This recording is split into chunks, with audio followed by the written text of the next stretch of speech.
What's up, everyone? This is Phil of Alt Wrestling Worlds. I want to talk to you today about what the heck is going on with TNA, especially after the news of Steve Maclin asking for and being granted his release. But first, make sure you subscribe to my YouTube channel, as well as follow me across all social media platforms on Instagram, Facebook, and on X. I will leave my socials in the description below. So with TNA, I've noticed a really bad trend over the last couple of years. So historically, they've lost countless talent, from like an AJ Styles to a Samoa Joe down to Bobby Roode, Austin Aries, and, they've always retooled. But now I'm really wondering what the heck is going on. And they're in no danger of going under. The AMC deal is really helping them substantially. They have the partnership with WWE and being able to utilize the NXT talent. But I want you to consider this. In the past 2 years, here are some of the notable talent that have left TNA, whether it's because they were granted a release or they just opted not to resign. They lost Josh Alexander, Jordan Grace, Speedball Mike Bailey, the Rascals, although Trey Miguel did come back, but he's hurt now. Recently, Danny Luna and Killer Kelly, Mance Warner, along with Steph DeLander, Kevin Knight, Kushida, Trent Seven, Hammerstone, Alan Angels, and of course today, Steve Maclin, amongst others. And here's who they've brought in. Most recent being Fabian Aichner, who I think is going to be a phenomenal addition. He was absolutely fantastic in NXT, and I think having this big singles run with the spotlight shot on him in TNA is really going to help him. Cedric Alexander, who just won the X Division Championship. Elena Black, Mr. Elegance, BDE, who's a little too young. Mila Grace was a recent signee until she got released earlier last week. And of course, Ricky Sosa, who is a huge viral sensation, big international star from Belgium, well known throughout both the Belgium and France circuits, as well as Germany. And is that really enough to offset what you have lost? And the answer to that is no.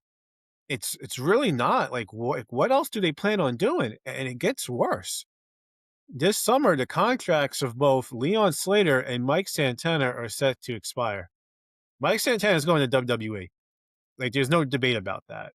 Leon Slater, it seemed like for a while he was heading towards WWE. But with recent reports of AEW being interested, as well as Leon Slater not being able to break Austin Aries' record for longest X Division title reign, is very telling. Because if he was definitely going to WWE, why wouldn't TNA let him break the reign of Austin Aries? I mean, the record of Austin Aries. It's not like it was an AJ Styles record. So you're gonna lose Slater and Santana. Now, who's like your top talent right now? Like honestly.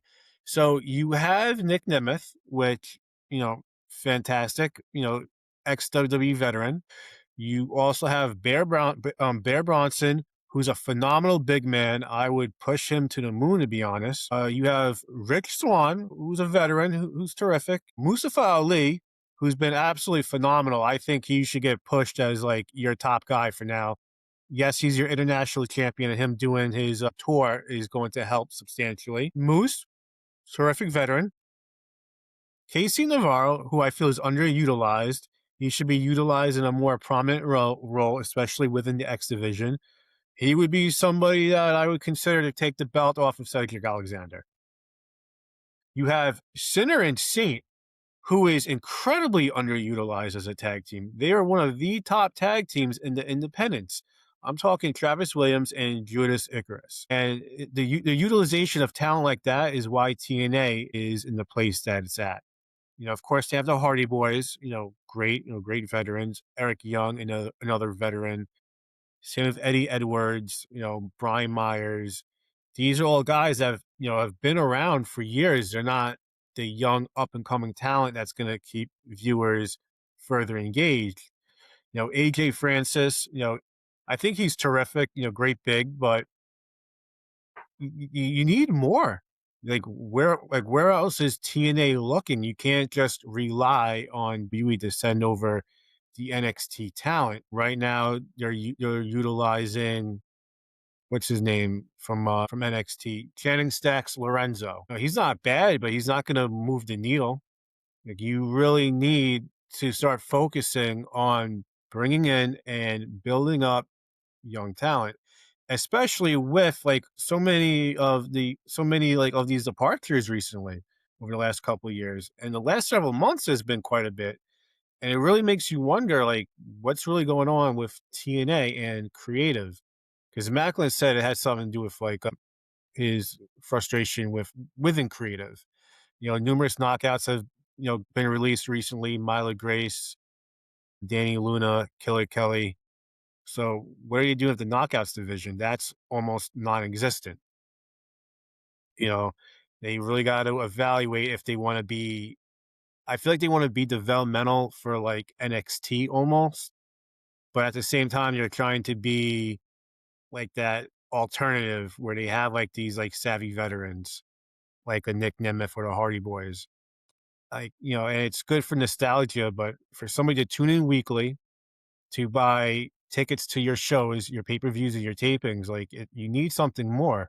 Ticket sales are very slow right now, especially for Slammiversary coming up at the end of the month. And you have look at the pool of talent that's out there on the independents, both domestically as well as internationally. Like there's so much out there that they can bring in, and I've always wondered like why not? Why are we not, bringing in this person or that person? And bringing in Ricky Sosa is a great start. I would definitely push him to the moon right now since he got his visa issues situated. So you will be seeing him appear on TNA like often now, which is great. But what about like a man like Darius? He's killing it in the UK right now. I know he had some appearances on TNA like a year or so ago. Same with Adam Brooks. He's a veteran of the Australian scene. He would do absolutely amazing. And then you look at what's going on in the American independents. Why not bring in a big trouble Ben Bishop? Great big man. He's entertaining. How about Violence is Forever? They're perhaps the top tag team on the independent scene right now. You have a Gabriel Sky who would be a great addition to the X division right there.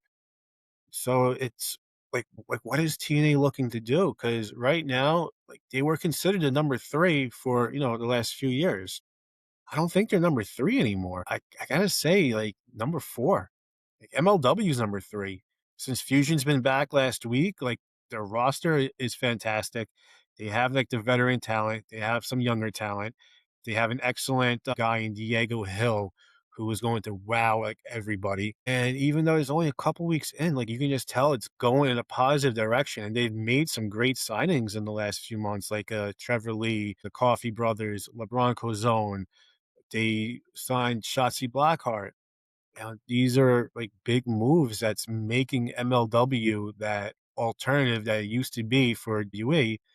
And I think it's going to be like the main alternative again for both WWE and AE. And here's the crazy thing, like, is TNA really number four or are they number five? Because think about it.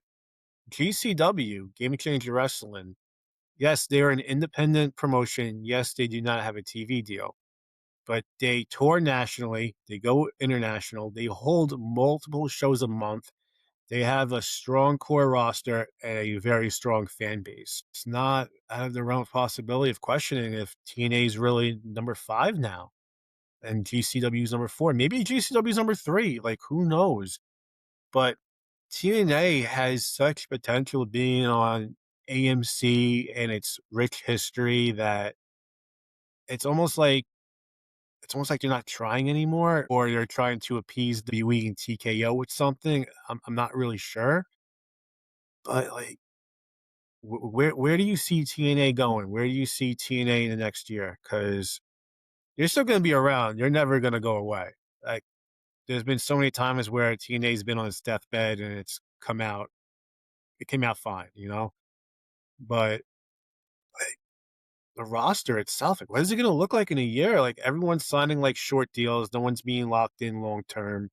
Everyone's leaving like first chance they get or requesting a release. And one thing that Steve Maclin was saying, as reported, is that since the AMC deal kicked in, nothing really has changed with creative, and that's true. Like I have not found a single reason to tune in to TNA all year except for 2 times. One being the Leon Slater versus Cedric Alexander match because I heard that was great, and then the, Impact debut of Ricky Sosa just to see how he would be presented, how he would come across. That's it, and I don't watch TNA, like, I'm a AEW guy, I'll watch WWE occasionally. I love the independents, specifically in Europe, but for you to catch my attention twice on a Ricky Sosa debut, who's a big up and coming prospect, as well as a great match between Cedric Alexander and Leon Slater. I'm what you would consider with the TNA demographic as casual. So what do you need to do to learn the casuals? Get the young up and coming talent, put on great matches, like create some stories. I know it's easier said than done, but TNA's really got to do something. Carlos Silva really didn't make a lot of friends by pulling Leon Slater and Nick Nemeth from those big matches during WrestleMania weekend. We could have had MJF versus Nick Nemeth at Creator Pro, as well as Leon Slater versus Ricochet. And, Leon Slater versus Ricochet may actually happen in AEW if that's where Leon goes. And a lot of the talent that left TNA recently, they've ended up in AEW and they're doing great. Jake something, now known as Jake Doyle. Kevin Knight, who has a rocket strapped to him, he's been an absolute freaking animal. Speedball Mike Bailey, he's been great. The Rascals, Desmond Xavier, Zachary Wentz, and Myron Reed have been fantastic. Deanna Perrazzo's, she's done great in Ring of Honor. Josh Alexander was on a freaking roll until he got hurt. It's almost like, once you leave TNA, you go to AEW, you're revived again. Heck, Mance Warner recently just started appearing on Ring of Honor. You know, I wouldn't be surprised if he's signed right now. I think he actually is. It just hasn't been officially reported.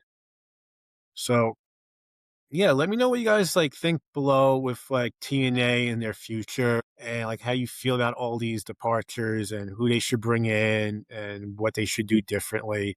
Because I really can't think of a positive thing at the moment, which is sad to say because they do have like a talented roster. It just needs a little something different.